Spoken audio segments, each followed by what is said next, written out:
खेत अगर खाली है तो उसको सूखा जो है छोड़ सकते हैं। लेकिन बैक्टीरिया मर रहे हैं धूप से। बैक्टीरिया एक्चुअली बीच ऊपर के सरफेस के बैक्टीरिया डेथ होंगे और बैक्टीरिया सुस्त अवस्था में चले जाते हैं, टोटली मरते नहीं है वैसे, सुस्त अवस्था में चले जाएंगे, जैसे ही आप पानी डालेंगे एक्टिव हो जाएंगे, है ना। और मैंने सुना था कि जो नीम का पौधा होता है, नींबू जो होता है, तो उसको जो फिश रहता है ना मछली, वो कोई वहाँ पे ऐसे गाड़ देने से वो अच्छा होता है, ऐसा सुना है। हाँ तो वो क्या है ना, हार्मोन्स होते हैं ना बेसिकली उसके अंदर, ऑयल के अंदर बहुत सारे एंजाइम्स होते हैं, फॉलिक एसिड होती है, ये सब एसिड जो है ना फ्लावरिंग को इंक्रीज करते हैं, तो वो होता है प्रैक्टिकल। कोई प्रॉब्लम एंजाइम का यूज कराना है हमको, इसी के अंदर सब कुछ आ गया, इसी के अंदर सब कुछ आ जाता है। इसके अलावा दूसरा कोई, इसके अलावा खाद के रूप में कुछ भी नहीं है। हाँ स्प्रे के रूप में 2-3 चीजें हैं, तो वो जब हम कीट नियंत्रक के बारे में बात करेंगे तो बता देंगे आपको, है ना। एडिशनली अगर लग रहा है कि नहीं कोई थोड़ा ग्रोथ के लिए कोई स्प्रे देना है इस टाइप का, तो वो फिर बताएंगे, है ना। बाकी खादों में तो बस यही है कंप्लीट, इतना ही डाइट है, इसके अलावा कोई और डाइट। जैसे होता है कि फ्लावरिंग के टाइम पे हम कुछ और देते हैं एंजाइम वगैरह, फ्रूटिंग के टाइम कुछ और देते हैं, तो हाँ तो उसमें अब हम लोग क्या करते हैं ना, देसी गाय का कच्चा दूध आधा लीटर और 50 ml शहद, तो दोनों चीजों को मिला के 13 लीटर पानी ऐड करके स्प्रे करते हैं, तो उससे क्या होता है फ्लावरिंग जो है ना इंक्रीज होती है। सर हम लोग ये लिख लें अभी कि आप लिख कवर लेंगे, हम करना। लोग लिख भी सकते हैं आगे भी। देसी गाय का दूध, हाँ देसी गाय का कच्चा दूध 1/2 लीटर, ये बहुत ही जबरदस्त टॉनिक भी कह लो, या इसको ये भी कह सकते हो कि फ्लावरिंग इम्प्रूव करने के लिए, या ये कह सकते हो कि किसी पौधे में फूल आ रहे हैं जी और झड़ जा रहे हैं, उस कंडीशन को रिपेयर करने के लिए, या आप ये भी कह सकते हो कि किसी में फूल आ रहे हैं, फल भी आ रहे हैं लेकिन फल पक नहीं पा रहे हैं और फल झड़ जा रहे हैं, या ये भी है कि किसी में फूल ही नहीं आ रहे। इस तरह की सारी सिचुएशंस को ये हैंडल करता है। तो 1/2 लीटर कच्चा दूध लेना है आपको, मतलब उबला हुआ मिल्क नहीं चाहिए हमको, हाँ कच्चा फ्रेश मिल्क चाहिए। हाँ जैसे गाय ने दिया ना, और फिर उसको 3 घंटे के अंदर उसको स्प्रे भी होना। हाँ ऐसे नहीं कि हमने कच्चा रख लिया और फिर 2 दिन बाद स्प्रे कर रहे हैं। कच्चे दूध और क्या, हनी शहद कितना, शहद 50 ml, मतलब लगभग 2 चम्मच 2.5 चम्मच, है ना। हाँ 15 लीटर का, फिर 14.5 लीटर पानी मिलाओ, सब कुछ 15 लीटर कर लो और फिर घोल के स्प्रे दे दो।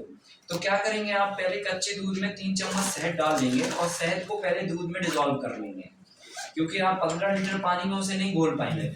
घोलकर 3 घंटे के अंदर स्प्रे करना है। 3 घंटे के अंदर, मतलब गाय ने दूध दिया उसके 3 घंटे के पहले स्प्रे हो जाना चाहिए। तो ये स्प्रे करने से क्या होता है ना, फ्रूटिंग एकदम, ये पूरे पौधे के मेटाबॉलिज्म को एक्टिव करता है। अच्छा ये होता क्यों है, जैसे मान के चलो कोई पौधे में फ्रूटिंग आ रही है लेकिन फूल झड़ रहे हैं, फल झड़ रहे हैं, या फल ही नहीं आ रहे हैं, या फूल ही नहीं आ रहे हैं, ये सब पौधे का हार्मोन्स डिस्टर्ब होता है ना, इसलिए ये होता है। तो कच्चे दूध में और शहद में हार्मोन्स को रिपेयर करने की पावर होती है, ये ह्यूमन पे भी काम करता है। हाँ फ्लावर गार्डन पे भी चलेगा क्या? हाँ बिल्कुल चलेगा, गार्डनिंग में चलेगा, कोई भी क्रॉप जो फूल पे हो या फूल आते हो जिसमें, उन सभी में यूज कर सकते हैं। यानी ह्यूमन भी इसे कंज्यूम कर सकते हैं। हाँ बिल्कुल कर सकते लेकिन हैं। हनी और दूध का कॉम्बिनेशन ठीक है। हाँ बिल्कुल, आपको खाली पेट पीना चाहिए। अच्छा इसमें एक बात का ध्यान रखना है कि जो जिनमें फ्लावर्स नहीं आ रहे, जो वेजिटेबल में फ्लावर्स, जैसे पत्ता गोभी हुआ, है ना, पत्ता गोभी में फ्लावर्स नहीं आते, अनियन हुआ, पोटैटो हुआ, इन चीजों में स्प्रे नहीं करना। जिनमें फ्लावर्स आते हैं ना और फ्लावर से फल बनते हैं, उन सभी में स्प्रे करना, जैसे मिर्ची हुआ, टमाटर हुआ, खाली जो अपने कंद से होते हैं, जिनको फूल आते हैं वही पे। बस वही करना है, जिनको फूल आते हैं और उन फूल से फल बनते हैं। और जिनमें कांदा से होता है या फिर पत्ता गोभी हुआ, गांठ गोभी हुआ, ऐसी कई चीजें होती ना, उनमें नहीं करना स्प्रे।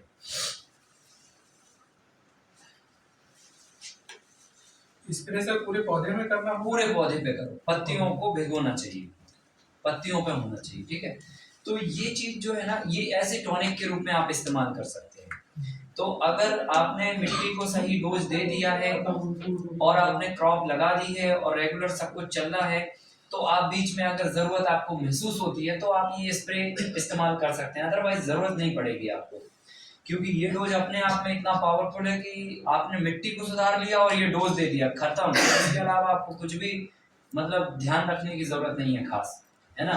सब कुछ मतलब इससे 90% बीमारियां भी हैंडल हो जाएंगी, क्योंकि बीमारियां पौधों में तब लगती हैं जब पौधा कमजोर होता है, और पौधा तभी कमजोर होता है जब उसका जेनेटिकली कैरेक्टर मतलब सीड कमजोर हो, या जिस मिट्टी में वो उग रहा है उस मिट्टी में वो पूरा पोषण ना हो। जैसे ह्यूमन में होता है, अगर मान के चलो हम कमजोर हैं तो डेफिनेटली हमको बीमारी पहले पकड़ेगा।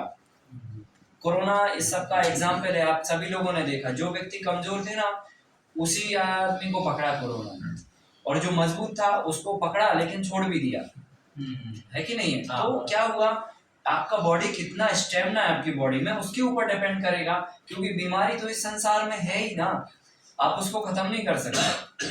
जैसे दिन है वैसे रात भी है, आप सोच रहे हैं कि रात को खत्म कर दें यार, पूरा दिन ही दिन रहे, तो नहीं कर सकते, संभव है ना। आप सोचो बुराई को इस संसार से खत्म कर दें तो वो भी पॉसिबल नहीं है। आप सोचो कि मतलब जो है ना हानि को खत्म कर दें इस संसार से, तो वो लाभ के साथ में ही चलती है, दिन रात के साथ में ही चलता है, मतलब दोनों चीजों का अर्थ पे बैलेंस है। तो इसलिए जितने भी शत्रु जीव हैं और मित्र जीव हैं इनका भी बैलेंस है। तो आप सोचो कि कीटों को इस संसार से खत्म कर दें, या जो काम की आपके काम की चीज नहीं है उसको संसार से खत्म कर दें, ऐसा संभव नहीं। हाँ, इनको कंट्रोल किया जा सकता है, इनको नियंत्रित किया जा सकता है, तो वो ये उपाय है इसके लिए, ठीक है। तो हमें हमेशा ये ध्यान रखना है कि अगर हमें इस चीज से नियंत्रण पाना है तो अपने आप को मजबूत करिए, स्ट्रॉन्ग बनाइए, तो दूसरी चीज अपने आप निष्प्रभाव हो जाएगी। भाई अंधेरा खत्म करना है तो बल्ब जलाइए, रोशनी करेंगे तभी ना अंधेरा खत्म होगा, सिंपल सी बात है। तो आप जो है ना अच्छी चीज को जितना बढ़ावा देंगे बुरी चीज अपने आप दब जाएगी।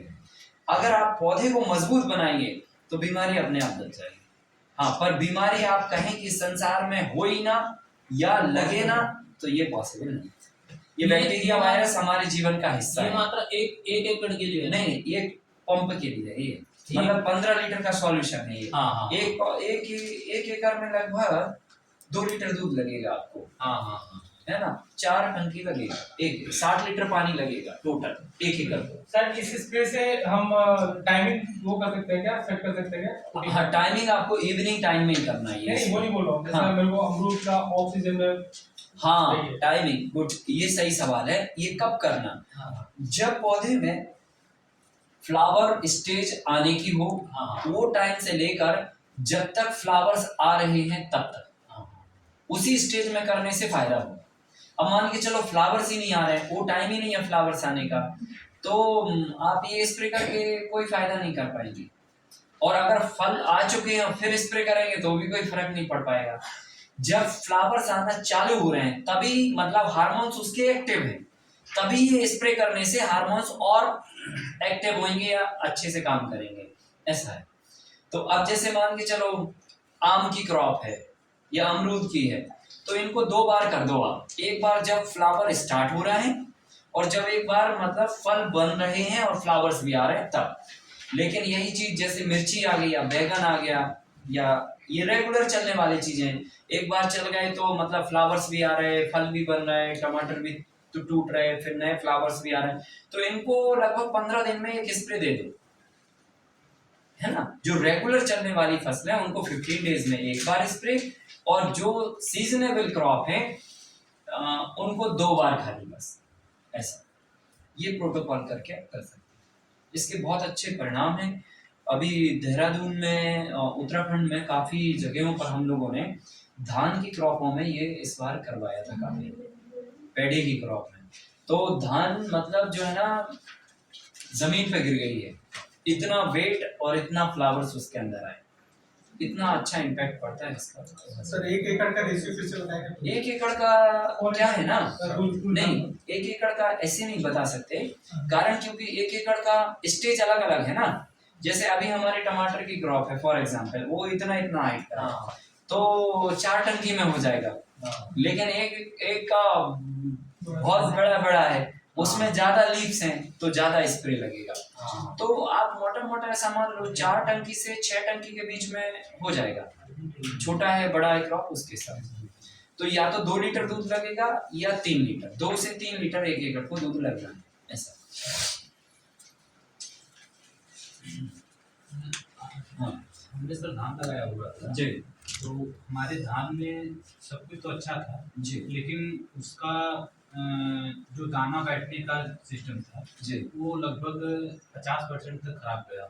अच्छा। मैंने अपने आजू बाजू के लोगों से या फिर जो एक्सपर्ट्स हैं उनके साथ बात की है तो उन्होंने बोला कि इसमें 3 मतलब कमियां हो सकती है। या तो फिर आपको जो खोड़ गिरा रहता है ओवरटेक किया होगा, या तो गंधी बग का हुआ होगा, या तो जब भी आपका परागण का समय आया था तो उस समय अपना बारिश आ गया होगा।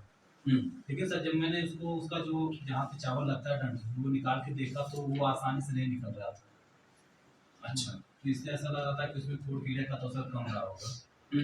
गंधी कीट का और ये अपना परागण के समय का बारिश का, ये दोनों मुझे समझ में नहीं आ रहा था जो है कि क्यों ऐसा। तो बारिश हुआ था उस समय पे? हाँ बारिश उस समय जो है वहाँ पे बारिश ऐसा होता है हाँ। कि दिन में 1-2 बारिश तो पक्का ही जाता है। अच्छा ओके। और धान की वैरायटी भी हमने काफी देसी और अच्छे जो है किस्म की मंगवाई थी। अब ऐसे तो नहीं पकड़ पा रहे हैं बातचीत को कि क्या तकलीफ हो सकती है, लेकिन ये आप स्प्रे मतलब कॉमन अपनाइए। अच्छा ये जो स्प्रे उसके हाँ अगर मान के चलो इस तरह का हुआ कुछ कि बारिश आने से फ्लावर्स झड़े या कुछ इस तरह का नेचुरल अटैक हुआ उस पे, तो ये उसको रिपेयर कर देगा। हाँ मतलब और नए फ्लावर्स लेके आ जाएगा ऐसा है। मतलब ये फ्लावर्स की संख्या को भी बढ़ाता है और फ्लावर्स झड़ने से भी रोकता है। तो अगर मान के चलो किसी क्रॉप में कम आ रहे हैं, अपन ने मार दिया तो ज्यादा आ जाएंगे, या आ ही नहीं रहे तो आ जाएंगे, या पूरे नहीं आ रहे तो आ जाएंगे इस तरह का। तो कुल मिला के ये एक बार फ्रूटिंग के टाइम पे स्प्रे कर दो और एक बार जब फ्लावर से फ्रूट बनने लगे उस समय पे स्प्रे करो। ये सही वक्त भी आपको सेलेक्ट करना पड़ेगा, क्योंकि अगर मान के चलो जब पौधा जो है ना फ्लावरिंग बना रहा है तो फ्लावरिंग बनाने में अगर उसको सपोर्ट मिल जाएगा तो और बना देगा। अब जब वो फ्लावर बना के अब फल बनाने में लग गया तो अब वो फ्लावर नहीं बनाएगा, है ना, क्योंकि हर एक स्टेज होती है ना भाई। वो टाइम निकल गया तो पौधा वापस रिपीट नहीं करेगा अपने आप को, ऐसा होता है। तो आप एग्जैक्टली टाइम जब उसमें बॉडियां दिखने लगे कि हाँ भाई अभी फ्लावर फूटने वाला है, वही टाइम पे आप स्प्रे मारो। और जब वो फ्लावर से फ्रूट बनने लग गया तब लास्ट स्प्रे मारो। उससे ये होगा कि अगर कोई और गुंजाइश होगी फ्लावर आने की तो वो आ जाएगी ऐसा। वैसे समय पर सर जो है अपना ये इसका धान का कंडीशन देख करके ही मानना पड़ेगा। समय का मतलब उसमें वो नहीं रहेगा कि दिन पे इस्तेमाल नहीं, समय का नहीं है कि 15 दिन के अंतर से ही करना है, जैसा उसका कंडीशन रहेगा कंडीशंस उसके हिसाब से। बिल्कुल बिल्कुल, है ना। वो 10 दिन भी हो सकता है, 15-20 दिन भी हो सकता है, महीने भर भी हो सकता है। इसका साइंस क्या है, मतलब क्या क्या होता है एग्जैक्टली? हार्मोन्स ठीक होते हैं इससे, पौधे के हार्मोन्स की स्थिति इंप्रूव होती है इससे। प्लांट्स के अंदर हार्मोनल जो एक्टिविटीज होती है ना, ये सारा काम होता तो हार्मोन से ही है ना। फूल आना, फल बनना, उसके अंदर टेस्ट, गुण, रंग, रूप आना, ये सब हार्मोन्स के उससे होता है। तो हार्मोन्स रिपेयर होते हैं। और कोई क्वेश्चन है डाइट से लेकर? हाँ जी सर जी, हमारे यहाँ जो मैंगोज होते हैं ना, जनवरी फूल फ्लावर्स आते हैं। फ्लावर्स आते हैं, तो ऑलमोस्ट जो ड्यू गिरता है ना उसका जो हाँ। ऑलमोस्ट लाइक 50 to 70% उसके फूल झड़ जाते हैं। So this will be applicable कर सकते हैं ये, लेकिन आम में आप ये मान के चलना कि 99.99% फ्लावरिंग झड़ती है, और वो नेचुरली झड़ती है। क्योंकि अगर उतने फ्लावर फल में बदल गए ना तो मतलब चमत्कार हो जाएगा, क्योंकि उसमें करोड़ों करोड़ों करोड़ों फ्लावर्स आते हैं आम में। और कोई एक ही मतलब जैसे एक डाली में 100-1000 फ्लावर आए तो उसमें से 1000 में से मुश्किल से 10 भी अगर आम बन गए ना तो फिर आपके पत्ते कम दिखेंगे, आम ज्यादा दिखेंगे, इतना होता है। तो और नेचुरल है, वो झड़ेंगे हाँ, लेकिन हम मैक्सिमम को ले पाए उसके लिए आप ये अप्लाई कर सकते हैं, मैक्सिमम को ले पाए। क्योंकि आम में उस समय क्या होता है, जैसे फॉग गिर गया फॉर एग्जांपल, तो फॉग में क्या होता है ना, उस पे जो बूंद लगती है ना फ्लावर्स पे, वो स्पॉट बन जाता है। फिर वो स्पॉट में ब्लैक कलर का स्पॉट बनेगा और फिर वो ब्लैक स्पॉट उसको झड़ा देगा। तो ये बैक्टीरियल डिसीज के सिग्नल होते हैं। तो उस समय पे फिर चूना पानी का स्प्रे कर देना चाहिए। अगर ऐसा हो कि ब्लैक स्पॉट आ रहे हैं उससे फिर फ्लावर झड़ रहे हैं, वो तो दिख जाता है, गिरते हैं ना तो काला काला दिखता है। हाँ, तो वो समझ लो कि वो फंगस का अटैक है। आप तुरंत उसमें एक 100 ग्राम चूना लो, पत्थर और 15 लीटर पानी में भिगो के और पूरे प्लांट्स पे मार दो, इमीडिएटली रुक जाएगा। सर्दियन दवा है उसकी। 15 लीटर पानी में 100 ग्राम लाइम स्टोन।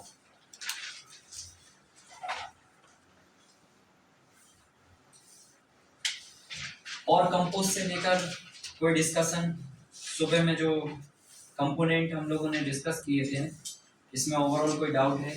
कंपोस्ट में भी there is some fungus type white जैसे आ जाते हैं, अगर लकड़ी के टुकड़े हैं तो उसपे आ जाते हैं। हाँ, वो आएगा, वो नेचुरली है, स्वाभाविक है। लेकिन अगर कंपोस्ट हो चुका है तो वो अपने आप सब खत्म हो जाता है। हाँ, अगर कंपोस्ट के अंदर कोई अनडिस्पोजेबल मैटर है तो फिर वो वाइट आ सकता है जो आप कह रहे हैं। लेकिन अगर एक साथ किसी मैटर को आप कंपोस्ट कर रहे हैं और वो कंपोस्ट हो चुका है तो फिर नहीं आएगा। कंपोस्ट होने के पहले ये सब स्टेज हो सकती है, एक बार कंपोस्ट हो गया फिर नहीं होता ये सब। तो इसीलिए तो हमने कहा था कि वो चाप कटर में डाल दो आप, क्योंकि कई पत्ते होंगे आपके कंपोस्ट के लिए और कई लकड़ी के टुकड़े भी हो सकते हैं। अब पत्ते जल्दी कंपोस्ट हो जाएंगे, लकड़ी बाद में होगी, तो इसलिए चाप कटर में डाल दोगे ना तो सब एक जैसे फॉर्मेट में आ जाएंगे, टुकड़े टुकड़े छोटे छोटे, और फिर वो सब एक साथ में कंपोस्ट बनेंगे। तो अनसिस्टमेटिक नहीं बनेगा, सिस्टमेटिक कंपोस्ट बनेगा, है ना? हाँ जी सर, वर्मी कॉस्ट की बात कर रहे थे तो हाँ। हम कहा कि रॉक फॉस्फेट पाउडर की जगह लकड़ी का बुरादा यूज कर सकते हैं। जी। सर, उसको केंचुआ कैसे खाएगा सर? केंचुआ तो बोले नहीं है। लकड़ी का बुरादा मस्त से खाएगा वो, बहुत अच्छे से खाएगा। एक्चुअली लकड़ी का बुरादा जब बहुत बारीक हो गया ना और जब आपने गोबर के साथ उसको मिला दिया तो वो मतलब पेस्ट टाइप का बन जाएगा, इतना सॉफ्ट हो जाएगा कि केंचुए को उससे अच्छा कोई मजेदार भोजन ही नहीं है। हाँ, मतलब वो कोई मतलब समझ लो कि लुगदी बन जाएगी वो उसकी। और लुगदी मतलब सिक करने में केंचुए को आसानी होती है। केंचुए के दांत वांत तो होते नहीं है, वो क्या है प्रेशर से खींचता है मटेरियल को, तो वो वही चीज खींच सकता है जिस जो पेस्ट टाइप की हो। तो गोबर भी उसको वो वाला पसंद है जो पेस्ट टाइप का हो, अच्छा मतलब ढीला हो, गीला हो, चिकना हो, वो टाइप का गोबर वो ज्यादा पसंद करता है। और ढीला रहेगा तो ढीला नहीं खाएगा वो, ऐसा। तो कोई दिक्कत नहीं, आप गोबर के साथ मिला के रखोगे बहुत अच्छे से खाएगा वो, कोई तो। इसमें सारे कंपोस्ट में हमने कहीं भी कोकोपीट यूज नहीं किया। हाँ, और करना भी नहीं है। कोकोपीट हम वहाँ यूज करते हैं जहाँ पर हमें लगता है, एक तो नर्सरी में ही यूज होता है मेनली, नर्सरी में ही यूज करना चाहिए, बाकी जगह आपको करने की जरूरत नहीं है ना।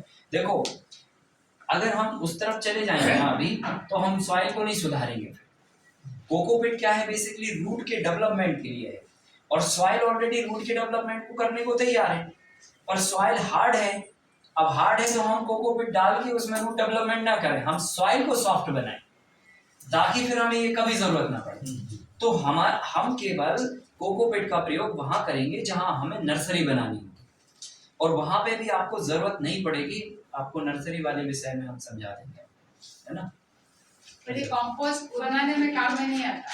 नहीं, कंपोस्ट बनाने में काम नहीं आता ना। तो this is also organic and organic है वो, नारियल के जूट का बुरादा है एक्चुअली वो, और वो बेसिकली कैसे होता है ना, रूट को डेवलप करता है। ये but it doesn't decompose. No, ये डिकम्पोज भी नहीं है और ना ही डिकम्पोजर है ये, और ना ही मतलब समझ लो ये ऑर्गेनिक मैटर है। डिकम्पोज होएगा ये जब आप इसमें कोई चीज लगा दोगे ना, जैसे आपने प्लांट लगा दिया और आप पानी दे रहे हो तो ये अपने आप में डिकम्पोज भी होएगा, लेकिन रूट को ये डेवलप कराने में हेल्प करता है। क्यों? क्योंकि इसके अंदर पोरसिटी बहुत होती है, टुकड़े टुकड़े होते हैं छोटे छोटे, तो छोटे छोटे टुकड़े जो है ना पोरस का कारण बनते हैं, और उस पोरस के कारण रूट एकदम से फैलती है, वो चीज। और वो प्योर कोकोपीट नहीं होता एक्चुअली, उसमें भी जो है ना कंपनियां जो बनाती है ना उसमें भी यूरिया मिलाती हैं वो सब, है ना। तो वो यूरिया मिला के और फिर उसको कंप्रेस करके ब्रिक्स बना देती है, तो वो प्योर तो नहीं है वो एक्चुअली, उसमें केमिकल थोड़ा बहुत वो डाल के ही देते हैं ताकि आप यूज करो और एकदम से प्लांट आ जाए, ऐसा है। बाकी उसकी जरूरत नहीं है, कुदरती तरीके से प्लांट्स को ग्रो होने देना चाहिए। जैसे मैंने सुना था, जैसे मुर्गी का अंडा होता है, हाँ तो जब बच्चा निकलता है, अगर हमने हाथ लगा के वो जो उसका कवर निकाला तो वो मुर्गी है ना बाद में कमजोर पैदा होती है, कमजोर होती है, क्योंकि उसको हम बढ़ने के लिए हम मदद करें उसको छिलका निकालने के लिए। वैसे ही शायद ये कोकोपीट भी इजीली हाँ हाँ बटरफ्लाई के जैसे हाँ जरूरत नहीं है एक्चुअली, अगर जरूरत होती तो मैं आपको बता देता है ना, इसकी जरूरत नहीं है कहीं पर भी नहीं है। तो हम लोग आगे बढ़े हैं, है ना। अब हम लोग सीधे फील्ड पे चलते हैं। होल हमारे हो गए हैं, अब हमें पोल डाल के अलाइनमेंट करना है, अलाइनमेंट करके उसके नेक्स्ट स्टेप को कंप्लीट करना है। ठीक, तो हम कोशिश करते हैं मैक्सिमम हम लोग आज फिनिश कर दें और कल इवनिंग तक हम लोग कंप्लीट कल्टीवेशन करके फिट कर दें उसको, ठीक है।